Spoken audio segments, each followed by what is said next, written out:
देखिए सुचेता जी, क्यों वो बाहर रहना चाहते हैं ये तो पूरा देश जानता है। ना जाने कितने और सांसदों को अपने घर में पिटवाना है, कितनों लोगों को, ऐसे आरोपियों को बचाना है। इतिहास में पहली बार हुआ कि एक चुना हुआ मुख्यमंत्री सड़कों पर गया एक महिला से अभद्रता करने के आरोपी के बचाव में। उसके शब्द, उसके खिलाफ कुछ नहीं बोला, वो तो छोड़ भी दीजिए, उसको बचाने के लिए गया। अब ना जाने कितने को और ऐसा करना है, कितनी और स्वाति मालीवाल बुलाई जाएंगी, कितनों और के साथ मुख्यमंत्री आवास में मारपीट होगी। और क्या ये लालच है? जो व्यक्ति कहा करता था कि आरोप लगते ही इस्तीफा दे दो, वो आरोपियों के लिए सड़कों पे उतरा हुआ है। जो व्यक्ति कहता है सब जुडिस मामले पर कुछ नहीं बोलूंगा, शब्द नहीं निकलता तो स्वाति मालीवाल के केस में, वो जाकर के जनता के बीच में कह रहा है कि कुछ नंबर उनके आ रहे हैं। ये हो सकता है कि नहीं हो सकता है? क्योंकि आप लोग भी बैठकें कर रहे हैं, आप लोगों का इंटरनल सर्वे ये कह रहा है कि आपकी सरकार बन रही है और इसीलिए आप लोग वो बैठकें कर रहे हैं कि अगली रूपरेखा कैसी हो सकता है उनका भी इंटरनल सर्वे कुछ कह रहा हो, इसलिए वो बाहर रहना चाहते हैं। सुचेता जी, हमारा इंटरनल सर्वे पूर्ण बहुमत की, एब्सोल्यूट मेजॉरिटी की 400 पार की सरकार बना रही है। पर उनका सर्वे बता देता हूं आपको, वो तो कह ही रहे हैं ना जाकर के मंच पे कि अगर झाड़ू को वोट देंगे तो मुझे 2 तारीख को अंदर नहीं जाना पड़ेगा।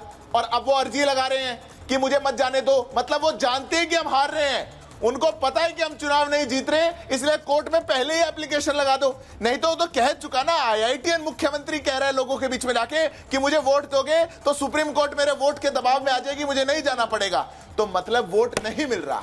देश की जनता जितनी बातें गिना रहे हैं, अरे युवा की बात कर रहे हैं, महिला की बात कर रहे हैं, महिलाओं को, युवाओं को पहली बार स्वप्न देखने का, सम्मान से जीने का अधिकार अगर किसी ने दिया तो देश के प्रधानमंत्री ने दिया। विकसित भारत का स्वप्न किसी ने दिया तो प्रधानमंत्री ने दिया। अगर महिला का आरक्षण नहीं, मात्र वो नहीं, उनको घर दिए, बैंक अकाउंट दिए, पैसा दिया, डायरेक्ट बैंक ट्रांसफर दिया, किसी ने दिया तो प्रधानमंत्री ने दिया। तो लोग तो मन बना चुके हैं सुचेता जी। इनका सर्वे क्या कह रहा है वो आपने इनकी कोर्ट की अर्जी से देख लिया है। ये जानते हैं कि जनता उखाड़ के फेंकने वाली है।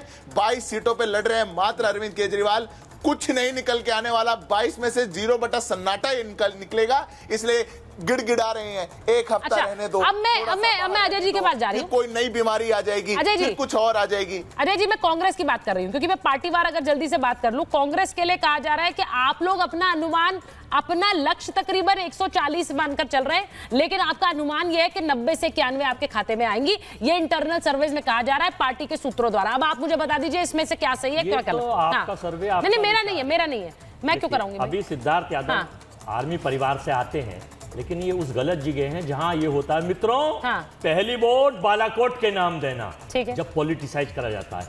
हम जो लड़ाई लड़ रहे हैं अभी, ये महिला सुरक्षा की बात करते हैं।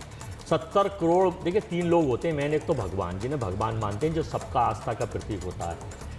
वो इनके एक अमृत पात्रा जिनके दिमाग में गोबर ही भरा हुआ है, वो भगवान जगन्नाथ को कहते हैं नरेंद्र मोदी के भक्त हैं, बीजेपी के भक्त हैं। तो 140 करोड़ लोग कहते हैं माफी मांगो, आप भगवान को भी बेइज्जत कर रहे हैं। एक नंबर माफी मांगेंगे इन्होंने, नहीं मांगी इन्होंने, वहां की प्रधानमंत्री ने नहीं करा। दूसरा नंबर, देश की महिला जो 70 करोड़ है, प्रज्वल रेवन्ना जैसा बलात्कारी एमपी, ब्रजभूषण जैसा बलात्कारी एमपी, जो पहलवान बेटियों को आपने लठ पेल पेल के पुलिस से पिटवाया, तो और पूरा देश जान रहा है कि हरियाणा की बेटियों के साथ बलात्कार का क्या सलूक रहा, कर्नाटक की बेटियों के साथ रहा है। महिला सुरक्षा की बात करते हैं प्रधानमंत्री, तो इसलिए महिला भी नाराज, भगवान नाराज, महिला नाराज। 84, मैं आपके बीच में नहीं बोला था, प्लीज अजय जी को बोलने दीजिए। सिद्धार्थ जी एक मिनट, सिद्धार्थ जी उन्होंने बात कंप्लीट। 84% जो डाटा आया है बेरोजगारी का, उसमें युवा ठगा हुआ महसूस कर रहा है। मैं नहीं कह रहा है डाटा आया है, आर्थिक असमानता के डाटा में 1% लोगों पे 40% पैसा और 99% पे 60% पैसा।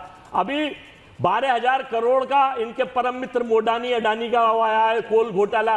तो भैया आपने देखा था अभी किस तरह से बॉन्ड के नाम पर लूट मचाई गई। और परकला प्रभाकर जो देश की वित्त मंत्री हैं, उनके पति हैं, उन्होंने कहा है सबसे बड़ा घोटाला है संसार का। और प्रधानमंत्री आप जो बातें गिना रहे हैं, उन पर सब पर चर्चा हो चुकी है। नहीं हो नहीं चुकी, उन सब पर चर्चा हो चुकी है। क्यों नहीं हुई है? मेरी सुनो ना, आप पुरानी बातें निकाल के ला रहे हैं, हम आगे की बात कर रहे हैं, आप पीछे जा रहे हैं। तो लीजिए, बोलिए। हमने तो देश के प्रधानमंत्री नरेंद्र मोदी जी को आदर्श बना रखा है। पूछो कैसे? बहुत अच्छी बात। पूछो कैसे? वो प्रधानमंत्री हैं, भारत के प्रधानमंत्री हैं। जब वो पंडित जवाहरलाल नेहरू और कांग्रेस और मुसलमान के अलावा 500 बार भूलते ही नहीं है, तो हमें भी वही बातें इनसे पूछनी चाहिए, वो याद रखनी चाहिए। तो हमने आदर्श बनाया, गलती करी है क्या? क्या? प्रधानमंत्री को आदर्श नहीं बना? ठीक है, ठीक है, फिर आप गलत क्यों साबित कर रही हैं? ठीक है, अब आप ये कह रहे हैं, अच्छा आप नहीं, बहुत बढ़िया बात है, बहुत बढ़िया बात है, बोलिए। तो इनसे नाराज छोटा व्यापारी, जीएसटी से, नोटबंदी से देश के लोग नाराज। तो मैं तो यही कह रही हूँ अजय जी, ये अरिथमेटिक, अरे फाइनल हो ही नहीं रहा ना आपका, तब से आप फाइनल पे पहुंच के अटक जा रहे हैं। 143 इन्हें मिल रही है इंडिया गठबंधन की 4 तारीख को। अब उसमें व्यापारी वर्ग भी जुड़ गया, सरकार बन गई। अब भाई ये कैलकुलेशन जरा करिए मेरे लिए, मैं रिक्वेस्ट कर रही हूँ। अजय जी ने जो बात है उसमें व्यापारी, छोटा व्यापारी, बड़ा व्यापारी भी जोड़ दिया अजय जी। अब उनका सीधा मतलब ये है कि अब मध्यम वर्गीय, आशुतोष जी अगर आप मुझे सुन रहे हैं, मध्यम वर्गीय परिवार, महिलाएं, युवा, अब इसमें उन्होंने कहा छोटे व्यापारी, बड़े व्यापारी। मैं फिर कह रही हूं, इस कैलकुलेशन के हिसाब से 4 जून को तो सरकार के 100 नंबर नहीं आ रहे, लेकिन यही बातें 2022 में भी यूपी चुनाव में आप लोगों ने कही थी, उस समय नंबर फिर उलट आए थे। इस बार क्या आपको ऐसा लग रहा है कि अलग हुआ है कि आपकी भविष्यवाणी फिर गलत नहीं होगी? आशुतोष जी। हाँ देखिए सुजीता जी, ऐसा है कि भारतीय जनता पार्टी, अभी तो मैं भारतीय जनता पार्टी की प्रवक्ता की बात करूँ तो नारी अस्मिता की बात कर रहे थे, तो चिन्मयानंद वाली पार्टी, कुलदीप सेंगर वाली पार्टी, ब्रजभूषण शरण सिंह वाली पार्टी, रेवन्ना वाली पार्टी और मणिपुर पे मूक बधिर बन जाने वाली पार्टी हमको समझा रही है कि नारी अस्मिता क्या होती है। ऐसा थोड़ी कि 10 साल में ये महिलाएं देख नहीं रही है, ये अंतर आया है पिछले 10 सालों में। भारतीय जनता पार्टी या पार्टी विद डिफरेंस का जो डिफरेंस था, ये अंतर आया है। ठीक है, जिस प्रकार से भारतीय जनता पार्टी के भ्रष्टाचार की पोल खुल रही है इलेक्टोरल बॉन्ड के द्वारा, जिस प्रकार से इस देश में कुछ पूंजीपतियों के लिए सारे रूल्स तोड़े जाते हैं, पूरे देश में इनइक्वालिटी की हालत ये है कि 1% लोग जो देश की 40% पूरी दौलत आ जाती है।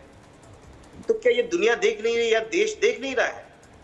तो इस चुनाव में अंतर ये आया है कि वो सारे लोग जो कभी 2014 में परिवर्तन के लिए तैयार थे, आज वो 2024 में उससे ज्यादा तैयार है।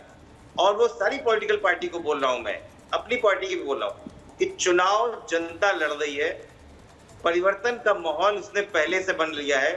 आप कुछ भी बोलते रहिए, ठीक है। और देखिए, सबसे ज्यादा एलआईयू की खबर प्रधानमंत्री के पास रहती है।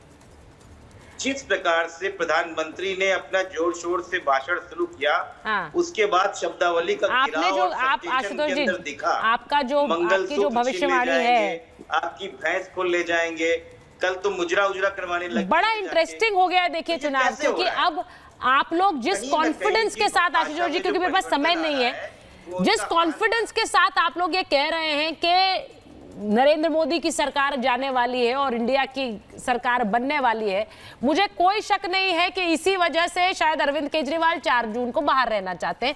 मुझे कोई शक नहीं है कि आप लोग 1 जून की बैठक में एक मंथन करेंगे कि आगे क्या होना चाहिए। जो चेहरा अभी तक आप लोग नहीं दे पाए हैं, उस चेहरे पर भी शायद चर्चा कर ले, लेकिन 4 जून को जो होगा वो जनता जनार्दन की ही मर्जी से होगा और उसके आगे सबको नतमस्तक